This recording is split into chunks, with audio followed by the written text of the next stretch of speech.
आज का ये मेरा वीडियो जो है वो कैंसर अवेयरनेस के ऊपर है। इस वीडियो में आपको ये पता चलेगा कि कैंसर क्या है, कैंसर कैसे फैलता है। बहुत ही सिंपल से वर्ड्स में इसका मैं आप लोगों को डेफिनेशन देने वाली हूँ, जिसको कि हर इंसान जो है वो समझ सकता है।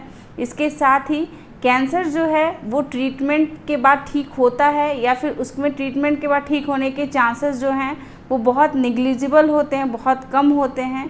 कैंसर का ट्रीटमेंट करने से कैसे एक अमीर इंसान जो है वो बहुत ज़्यादा गरीब हो जाता है और हर डॉक्टर की उम्र जो है वो 200 साल क्यों नहीं होती है। इस वीडियो में इन सारे क्वेश्चंस के आंसर आपको मिल जाएंगे और ये वीडियो देखने के बाद आपके मन में कैंसर से रिलेटेड जो आपकी गलत धारणा थी, वो सारी जो गलतफहमियां थी, वो सारी चीज़ें बिल्कुल ख़त्म हो जाएंगी। इसीलिए वीडियो काफ़ी ज़्यादा इन्फॉर्मेटिव रहेगा, अंत तक ज़रूर देखिएगा। इसके बाद भी आपके मन में इससे रिलेटेड कोई क्वेश्चन आता है, कोई डाउट बनता है तो कमेंट जरूर कीजिएगा, बहुत जल्द इसका आंसर करेंगे। हेलो दोस्तों, कैसे हैं आप सब। मैं आपकी डॉक्टर ज्योति पांडे। सबसे पहले बहुत ही सिंपल वर्ड्स में कैंसर क्या है इस चीज़ को समझते हैं। मैंने जितने भी वीडियोस बनाए हैं उन सारे वीडियोस में से कैंसर टॉपिक जो है वो मेरा बहुत ज़्यादा इम्पॉर्टेंट है। इसके बारे में किसी से बात करना भी अच्छा लगता है, क्योंकि लोग जो है वो अवेयर नहीं है कैंसर को लेकर के और हर छोटे से छोटे चीज़ों को कैंसर समझ लेते हैं। या फिर अगर किसी की फैमिली में कोई हिस्ट्री हो जाती है कैंसर की, तो वो इंसान कैंसर अपने आप से डेवलप कर लेता है। कैंसर के बारे में समझने से पहले हम लोगों को ये समझना बहुत ज़्यादा ज़रूरी है कि हमारे बॉडी की जो सबसे छोटी यूनिट होती है, जिसे कि हम लोग सेल कहते हैं, जब हम अपने मदर के पेट में रहते हैं तो सिर्फ एक सेल जो होती है वो बनती है और वो एक सेल जो है वो इतने टाइम्स मल्टीप्लाई करती है कि उससे 3 केजी के जो है वो बेबी का जन्म होता है। ये एक एवरेज है, कोई 2.5 केजी का भी जन्म ले सकता है, कोई जो है वो 3.5 केजी का भी जन्म ले सकता है, बट एक एवरेज मानते हैं कि हर बच्चा जो है वो लगभग 3 केजी के आसपास का जन्म लेता है। तो एक छोटा सा जो सेल होता है जिसकी कि आप उसका वेट जो है वो करना थोड़ा मुश्किल है, उससे मल्टीप्लाई होकर के 3 केजी के सेल जो है वो बन सकते हैं। तो इसका मतलब ये समझिए कि एक सेल जो है होती है उसको मल्टीप्लाई करने की कितनी ज़्यादा कैपेसिटी है। हमारे बॉडी के अंदर प्रतिदिन मिलियंस में सेल जो हैं वो बनते हैं और सेल्स जो हैं वो डिस्ट्रॉय होते हैं। ये सेल्स का बनना और जो बिगड़ना, जो सेल का जो है वो उसका डेथ होना, ये दोनों के बीच में अगर किसी भी वजह से सामंजस्य नहीं बैठता है, अगर किसी भी वजह से ऐसा हो जाए कि सेल्स सिर्फ बन रही हैं और वो डिस्ट्रॉय नहीं हो रही हैं, तो उस कंडीशन में जो है वो बॉडी में कैंसर सेल जो है वो डेवलप होने लगता है। हर किसी के बॉडी में कैंसर सेल होता है, लेकिन ये कैंसर सेल जो होता है वो हमारे इम्यून सिस्टम के द्वारा प्रतिदिन किल कर दिया जाता है। वो हमारी इम्यूनिटी जो होती है वो बॉडी की, वो उसको मार देती है, उसको डिस्ट्रॉय कर देती है, जिसको कि हम लोग स्कैवेंजर्स मैकेनिज़्म बोलते हैं। तो बॉडी के अंदर बनना सेल्स का और बिगड़ना, ये दोनों चीज़ें अगर तालमेल में है, अगर प्रपोर्शन में चल रही हैं तो सब चीज़ ओके है, कोई प्रॉब्लम वाली बात नहीं है। लेकिन अगर कुछ भी ऐसा हो गया कि आपकी इम्यूनिटी कम हो गई, आप जो है वो बहुत स्ट्रेस लेने लगे, आपकी डाइट अगर अच्छे से नहीं रही और ये इम्यूनिटी जो है वो कॉम्प्रोमाइज़ हो गई है, जिसकी वजह से ये तालमेल बिगड़ गया है, ये प्रपोर्शन जो है बनने बिगड़ने का वो बिगड़ गया है, तो ये कैंसर जो है वो डेवलप हो जाएगा। अभी मैंने आपको बताया कि कैंसर सेल जो है वो हर किसी की बॉडी में है, ये बिल्कुल फैक्ट है। हम लोगों की जो लाइफ स्टाइल है, हम लोगों का जो डाइट है, उसमें जितने भी बॉडी के अंदर जो चीज़ें होती हैं, जैसे वायरस है, बैक्टीरिया है, फंगस है, तो वैसे ही कैंसर सेल भी है, बट ये कैंसर सेल किल कर दिया जाता है। इसीलिए आपको ज़रूरत होती है कि कोई भी पॉजिटिव फैक्टर्स जो है वो बॉडी के अंदर ऐसे ना जाए जिसकी वजह से कैंसर सेल जो है वो बनने लगे और हमारी जो इम्यून सिस्टम है, जो हमारे इम्यून सेल्स होती हैं, वो अगर किसी कारण से अगर उस सेल्स को पहचानने नहीं पाई तो ये जो होती है वो कैंसर में डेवलप कर जाएगी। अब हम लोग ये चीज़ समझते हैं कि क्या सिर्फ़ और सिर्फ पॉजिटिव फैक्टर्स जो होते हैं वही कैंसर के कारण होते हैं या फिर कैंसर किसी को भी हो सकता है। तो मेरा ये पर्सनली मानना है कि कैंसर जो है वो कोई भी इंसान हो जो अनलकी है उसको हो जाएगा। जैसे कि अगर पॉजिटिव फैक्टर्स की बात करें, जैसे तंबाकू है, गुटखा है, गुड़ाखू है, या फिर स्मोकिंग है, ड्रिंकिंग है, ये सारी चीज़ें जो हैं ये मानते हैं कि इनको करने की वजह से कैंसर होता है। बट क्या हर किसी को कैंसर सिर्फ इन्हीं कारणों से होता है? तो आपके मन से भी आएगा कि नहीं, बिल्कुल ऐसा नहीं है।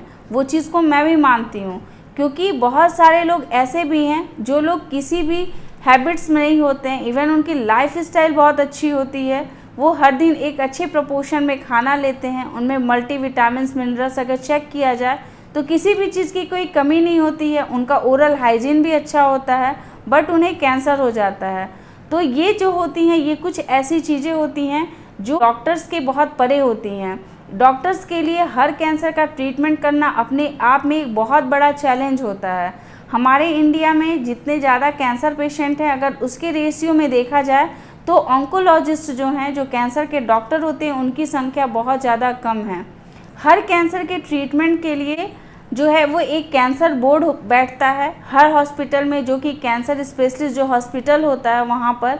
उसके बाद हर कैंसर के लिए ट्रीटमेंट प्लान किया जाता है कि जिस भी इंसान का डायग्नोसिस हुआ है, जो डिटेक्ट हुआ है कि उसको कैंसर है, तो उसका कौन सा ट्रीटमेंट किया जाए। पहले कीमोथेरेपी की जाए, रेडिएशन थेरेपी की जाए या फिर सर्जरी की जाए।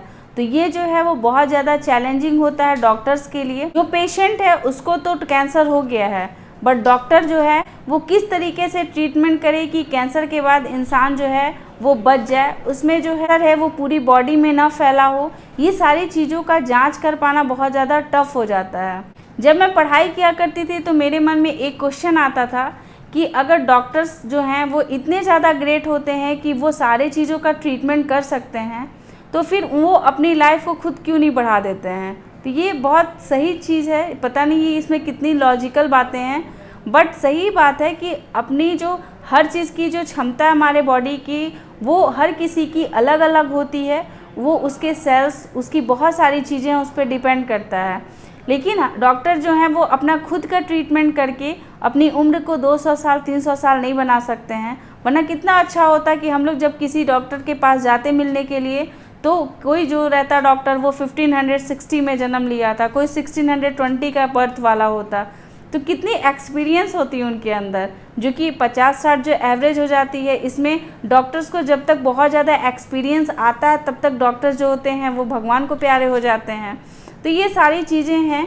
तो हर चीज़ का ट्रीटमेंट जो है वो डॉक्टर्स के पास भी नहीं है, इसीलिए हम लोग हर हॉस्पिटल्स के बाहर जो है वो एक मान को ज़रूर रखते हैं, लोगों की उम्मीद को कभी ख़त्म नहीं करने देते हैं, ताकि अगर आपके अंदर उम्मीद ज़िंदा रहती है तो आपकी जितनी भी इम्यूनिटी वाली सेल्स हैं, जिस चीज़ को हम लोग नहीं देखते हैं, वो सारी चीज़ें जो हैं वो खुद ब खुद वर्क करने लगती हैं और आप ठीक होने लगते हैं।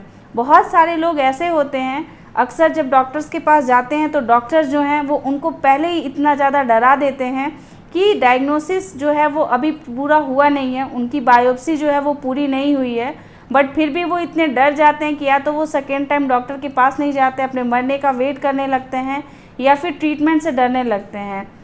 इंडिया में मैक्सिमम ऐसे लोग हैं जो पहले बहुत अमीर थे और कैंसर के ट्रीटमेंट के बाद वो बहुत ज़्यादा गरीब हो जाते हैं। क्यों? क्योंकि कैंसर एक ऐसी बीमारी होती है जिसमें कि आपके सामने डॉक्टर्स जो हैं वो 2 या 3 ऑप्शंस रख देते हैं कि इनकी उम्र 6 महीने की है या फिर 1 साल की है। अब हर इंसान डरता है अपनी मौत से, वो अपनी पूरी जितनी प्रॉपर्टी है सब चीज़ों को बेच करके अपना ट्रीटमेंट कराता है, और कभी कभार ऐसा होता है कि ट्रीटमेंट भी हो गया, पैसे भी ख़त्म हो गए और इंसान भी ख़त्म हो गया।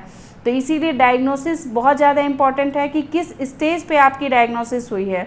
जितने भी ओरल के पेशेंट होते हैं उनकी अच्छी बात ये होती है कि ओरल कैविटी की सारी चीज़ें जो हैं वो आप अपने खुद से देख सकते हैं कि आपके मुंह के अंदर कोई भी ऐसी न्यू डेवलपमेंट तो नहीं हो रही है। अगर न्यू डेवलपमेंट है तो आप अपने नियर के डेंटिस्ट के पास जा कर के अपना प्रॉपर डायग्नोसिस करा सकते हैं।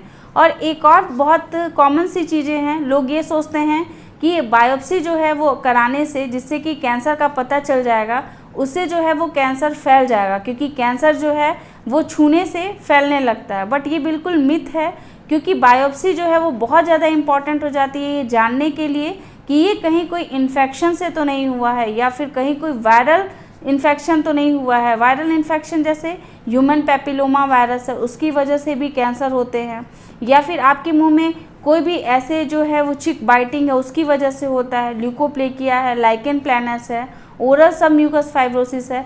ऐसी बहुत सारी चीज़ें होती हैं जिनकी वजह से ओरल कैंसर जो है वो फैलता है। ओरल कैंसर को अगर आप इग्नोर करते हैं तो इसमें इतनी क्षमता होती है कि ये एक जगह से आपके बॉडी में दूसरी जगह भी फैल सकता है। तो इसीलिए ऐसा ना हो कि आप ओरल कैंसर का ट्रीटमेंट ले रहे हैं और आपकी बॉडी में ऑलरेडी पहले से ही कहीं और कैंसर सेल जो हैं वो ट्रांसफ़र होकर के चले गए हैं और वहाँ पे फिर से कैंसर जो है वो पनपने लगा है। तो ये सारी चीज़ें बहुत ज़्यादा इम्पॉर्टेंट है, क्योंकि कैंसर जो है वो उसका ट्रीटमेंट और उसके साथ साथ कैंसर के ट्रीटमेंट के बाद के साइड इफ़ेक्ट, जैसे कि आपको बहुत सारी प्रॉब्लम होती है, खाने में प्रॉब्लम है, अपने लाइफ स्टाइल को पहले की जैसा करने में उसमें भी दिक्कत होती है। तो इसीलिए जैसे ही आपके बॉडी में कोई भी न्यू चेंजेस आने लगे, जैसे आप अगर बहुत ज़्यादा थकने लगते हैं तो आपको तुरंत चेक कराना है। अगर आप में हीमोग्लोबिन की कमी आने लगी है या फिर आप बहुत ज़्यादा काम नहीं करने पा रहे हैं, आपको जो है बहुत ज़्यादा नींद आती है या फिर आपका वेट लॉस जो है वो अचानक से होने लगा है, तो ये सारे सिम्टम्स जो हैं वो सही नहीं माने जाते हैं। आपकी इम्यूनिटी जहाँ पे भी वीक पड़ेगी, आपके बॉडी में कैंसर सेल जो है वो और ज़्यादा ग्रो करने लगेंगे, मल्टीप्लाई करने लगेंगे। तो इसीलिए इम्यूनिटी को बूस्ट करना है, अपने ऊपर जो है वो फिजिकली और मेंटली दोनों तरीके से वर्क करना है और इस कैंसर सेल से अपने आप को बचाना है। ज़रूरी नहीं है कि जिसकी फैमिली में कैंसर हो उसके किसी न किसी को कैंसर होगा, ये बिल्कुल भी ज़रूरी नहीं है। या फिर ये भी ज़रूरी नहीं है कि अगर किसी को कैंसर नहीं है तो आप लोगों को भी कैंसर नहीं होगा। बस आपको अपनी इम्यूनिटी को स्ट्रॉन्ग रखना है। मैंने इतनी अच्छे से, इतनी इजी वे में कैंसर को समझाने की कोशिश की है कि आपको सिर्फ स्ट्रेस से बचना है। कोई पॉजिटिव फैक्टर्स अगर है, कोई हैबिट्स है आप में, तो उस चीज़ को कंट्रोल कर लीजिए, पॉजिटिव रहिए। पॉजिटिविटी बहुत ज़्यादा इम्पॉर्टेंट है। अगर जो इंसान डेली एक्सरसाइज करता है, योगा करता है, मेडिटेट करता है और अपने काम में अपने आप को बिजी रखता है, तो उसकी जो है हेल्थ बहुत अच्छी होती है। चाहे वो फिजिकली हेल्थ की बात करूं या फिर मेंटली हेल्थ की बात की जाए। हमारे इंडिया में मेंटल हेल्थ के ऊपर बिल्कुल भी ध्यान नहीं दिया जाता है कि लोग क्या सोचते हैं। फिजिकली कोई प्रॉब्लम तो नहीं है, अरे अच्छा दिख रहा है, हट्टा कट्टा दिख रहा है, अच्छी हेल्थ है, खाना पीना भी ठीक से कर रहा है, तो क्या इसको दिक्कत हो गया। बट मेंटल हेल्थ बहुत इंपॉर्टेंट होता है। अगर आप में मेंटली आप वीक रहते हैं, आप में ऐसे हार्मोन जो है वो बनने लगे हैं जो कि आपके इमोशंस के लिए होती हैं, बहुत आपको सैड फील कराती हैं, आप अपने आप को थका हुआ महसूस करते हैं, तो आपको अपने डॉक्टर से मिलने की बहुत ज़्यादा आवश्यकता है। आपके डॉक्टर जो हैं वो सिर्फ आपसे बात करते हैं, बात करने से आपकी 50% प्रॉब्लम जो है वो सॉल्व हो जाती है। तो ये वीडियो काफ़ी लंबा हो जाएगा, लेकिन मेरी बातें ख़त्म नहीं होंगी, लेकिन इसको मैं ख़त्म करती हूँ यहीं पे। अगर आपके मन में कोई क्वेश्चन, कोई डाउट रहेगा तो कमेंट ज़रूर कीजिएगा, बहुत जल्द इसका आंसर करेंगे। और ऐसे ही आपके साथ हर छोटे से छोटे इन्फॉर्मेशन को शेयर करते रहेंगे, लाते रहेंगे नए नए वीडियोज़। तब तक के लिए अपना ध्यान रखिएगा, अपने आसपास के लोगों का ध्यान रखिएगा। Take care, bye bye.